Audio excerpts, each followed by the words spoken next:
ছোট্ট ছেলে রিকো বাগানে খেলাধুলা করার সময় কিছু একটা দেখে এসে দৌড়ে গিয়ে তার বাবাকে ডেকে আনলো। তাড়াহুড়া করে এসে রাজন সাহেব দেখতে পান শুকনো পাতার আড়ালে একটি টিয়া পাখির ছানা লুকিয়ে আছে। এই দেখে তিনি যখন পাখিটিকে ধরতে যায় তখন বারবার ছোট্ট টিয়া ছানাটি নিজেকে পাতার আড়ালে লুকানোর চেষ্টা করছিল। পাহাড়ি এলাকা হওয়ায় প্রায় সময়ই বাগানের মাঝে এলাকার মানুষ আহত মৃত টিয়া পাখির ছানা খুঁজে পেত, কিন্তু আশেপাশের গাছগুলোতে বেশ কিছুক্ষণ পর্যবেক্ষণ করে তিনি কোনো মা টিয়া পাখিকেই খুঁজে পেলেন না। যার কারণে পাশের ঘর থেকে একটি কাগজের বক্স এনে ছানাটিকে বক্সের মাঝে ঢুকিয়ে অতি যত্নে ঘরে নিয়ে আসেন। ঘরে এনে যখন ছোট্ট ছেলে রিকো তার মাকে ছানাটিকে দেখায় তখন তিনিও অনেক বেশি খুশি হন। এরপর রাজন সাহেবের ঘরের সবাই মিলে ব্যস্ত হয়ে পড়ে ছানাটিকে খাবার খাওয়াতে। রান্নাঘরের মাঝে রেখে প্রথমে তারা ছানাটিকে পানি খাওয়াতে চায়, কিন্তু এত ছোট্ট ছানাটি নিচ থেকে পানিটাও খেতে পারছিল না। যার কারণে ফার্মেসি থেকে ইনজেকশন সিরিজ এনে তারা এভাবেই ছানাটিকে পানি খাইয়ে দেয়। হঠাৎ উড়ে এসে জুড়ে বসা এই টিয়া ছানাটিকে ঘিরে যেন রাজন সাহেবের ছোট্ট সংসারে খুশির জোয়ার এসেছে। পানি খাওয়ানোর পর তারা সবাই মিলে ছানাটিকে এবার ঘরের আঙিনায় এনে ধীরে ধীরে খাবার খাওয়াতে শুরু করে। কিন্তু রাজন সাহেবের স্ত্রী হঠাৎই বলে উঠলেন, ছোট্ট এই ছানাটি একা একা কি করে থাকবে। এই শুনে এত কিছু চিন্তা ভাবনা না করে রাজন সাহেব আবারও দৌড়ে যান সেই বাগানের মাঝে। এরপর তিনি তাদেরই এলাকার এক ছেলেকে ডেকে এনে বেশ কয়েকটি গাছে পর্যবেক্ষণ করে শেষমেশ একটি টিয়া পাখির ছানা খুঁজে বের করেন, যেখান থেকে রাজন সাহেবের নির্দেশে ছেলেটি একটি টিয়া পাখির ছানাকে নিয়ে আসে। তিনি ভেবেছিলেন 15 থেকে 20 দিন পর এই ছানাটিও অন্য ছানাটির মতো বড় হয়ে উঠবে, কিন্তু দুঃখের বিষয় হলো ঘরে আনার মাত্র কয়েক ঘন্টা পরেই এখনো পালক না গজানো নিষ্পাপ টিয়া ছানাটির মৃত্যু ঘটে। মায়ের বুক থেকে কেড়ে আনা ছোট্ট এই টিয়া ছানাটির নিজের চোখের সামনে এমন মৃত্যু দেখে রাজন সাহেব যেন নিজেকে ক্ষমা করতে পারছিলেন না। তবে প্রথম ছানাটির যত্নের কোনো কমতি রাখছে না এই পরিবারটি। রাজন সাহেবের ছোট্ট ছেলে রিকু সারাক্ষণ টিয়া ছানাটির সাথে খেলাধুলায় মেতে থাকে।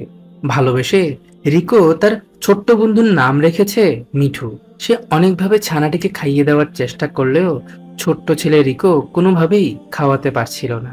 যার কারণে রিকোর মা অথবা তার বাবার রাজন সাহেব প্রতিদিন নিয়ম করে বেশ কয়েকবার ছানাটিকে খাইয়ে দিত। মিঠুকে ঘরে আনার মাত্র 8 থেকে 10 দিনের মধ্যে সে সবাইকে আপন করে নেয়।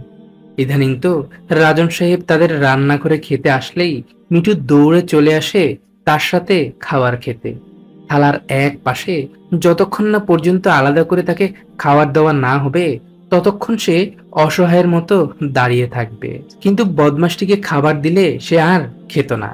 পরিবারের সকলের আদর যত্ন আর ভালোবাসা পেয়ে ধীরে ধীরে মিঠু বড় হয়ে উঠছে।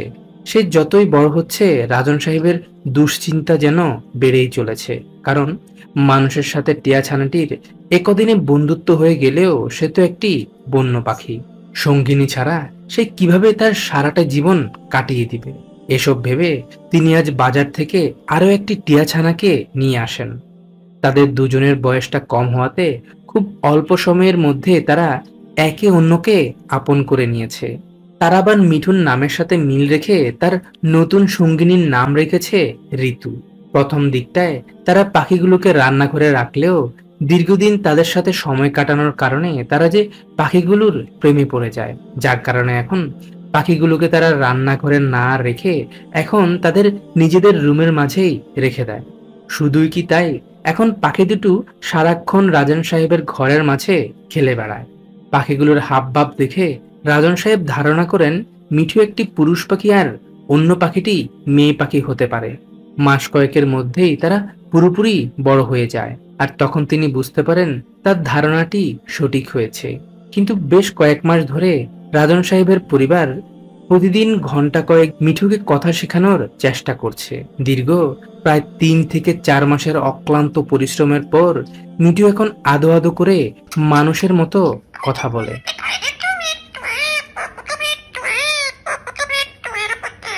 রাজন সাহেব কাজের ফাঁকে সময় পেলেই পাখি দুটোকে নিয়ে ঘুরতে বের হয়। তবে প্রথম দিকটায় তিনি একটি পাখিকে খাঁচায় বন্দি করে রেখে অন্যটিকে ছেড়ে দিতেন। কিন্তু দিন কয়েক পর যখন তিনি ছাদের মাঝে পাখি দুটোকে একসাথে ছেড়ে দেয়, তখনই ঘটে এক অবাক করা কাণ্ড। খোলামেলা পরিবেশে দুজনকে একসাথে ছেড়ে দেওয়ার পর প্রথম দিকটায় তারা একে অপরকে ভালোবেসে আদর করে দিচ্ছিল, কিন্তু একটু পরেই ঋতু রীতিমতো শুয়ে পড়ে। আর যা দেখে মিঠু খুশিতে এদিক ওদিক ছোটাছুটি শুরু করে। রাজন সাহেব এমন একটি দৃশ্য দেখে অনেক বেশি খুশি হন, যার কারণে এখন তিনি প্রায় প্রতিদিনই তাদের দুজনকে ছাদে এনে মুক্ত অবস্থায় ছেড়ে দিতে শুরু করেন। 2-4 দিন পর শেষমেশ রাজন সাহেব তার সেই কাঙ্ক্ষিত মুহূর্তটি দেখতে পান। পাখি দুটো যে এই প্রথম একে অন্যের সাথে ভালোবাসায় আবদ্ধ হয়েছে, যা দেখে তিনি তাড়াহুড়া করে তাদের রান্নাঘরের এক কোণে সুন্দর একটি ঘর তৈরি করে দেন, যেন পাখিগুলো তাদের এই নতুন ঘরের মাঝে সংসার করতে পারে। তাদের ঘরের ভেতর দেওয়া এই মাটির হাঁড়ির মাঝে তিনি কিছু খড়কুটোও রেখে দিয়েছেন। নতুন এই ঘরটি পেয়ে পাখি দুটোও বেশ খুশি। এমনকি স্ত্রী পাখিটি অর্থাৎ ঋতু হাঁড়ির মাঝে একটি ডিমও পেড়েছিল। কিন্তু ডিম পারলেও পাখি দুটো যে একদমই ডিমে তা দিতে বসছে না, এমনকি তাদের আর ডিম পাড়ার কোনো নামগন্ধও নেই।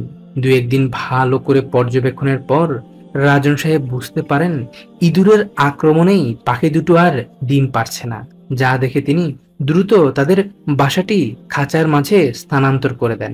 যদিও এরপর থেকে তিনি আর পাখিগুলোকে একদমই বিরক্ত করতেন না, সময় মতো শুধু খাবারে দিয়ে যেতেন।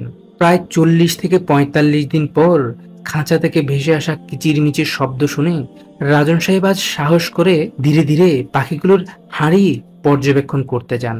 রাজন সাহেবকে দেখা মাত্রই মা পাখিটি রীতিমতো তাকে আক্রমণ করে বসে। বাধা অতিক্রম করে যখন তিনি একটু উঁকি মেরে দেখেন, তখন তিনি নিজের চোখে বিশ্বাস করতে পারছিলেন না। মাটির হাড়ির মাঝে একটি নয়, 4টি ছানার জন্ম দিয়েছে টিয়া পাখিগুলো। এরপর কেটে যায় আরো বেশ কদিন, কিন্তু ছানাগুলোর বয়স যখন মাত্র 5 থেকে 7 দিন, তখনই হুট করেই মা পাখিটির মৃত্যু ঘটে, যা দেখে যেন রাজন সাহেবের মাথার উপর আকাশ ভেঙে পড়ল। মা পাখিটিকে মাটি চাপা দিয়ে এসে তিনি এবার নিজেই শুরু করেন ছানাগুলোর যত্ন নেওয়া। তবে বাবা পাখিটিও তার সন্তানদের ফেলে দেয়নি। মিঠু কিছুক্ষণ পরপর মুখে করে খাবার নিয়ে যেত তার সন্তানদের জন্য। যখন তারা কিছুটা বড় হয়ে ওঠে, তখন রাজন সাহেব ছানাগুলোকে পুরোপুরি আলাদা করে ফেলে। তিনি নতুন করে মিঠুর সাথে জোড়া দিতে এবার নিয়ে আসে একটি হলুদ টিয়া পাখি, যার সাথে ভাব জমাতে মিঠু সময় নিয়েছে মাত্র 8 থেকে 10 দিন। এখন দেখার বিষয় হলো তাদের ঘরে জন্ম নেওয়া ছানাগুলো কেমন হবে, মিঠুর মতো সবুজ নাকি তাদের মায়ের মতো হলদে রঙের হবে। দেখতে হলে আমাদের চ্যানেলটি অবশ্যই সাবস্ক্রাইব করে রাখুন।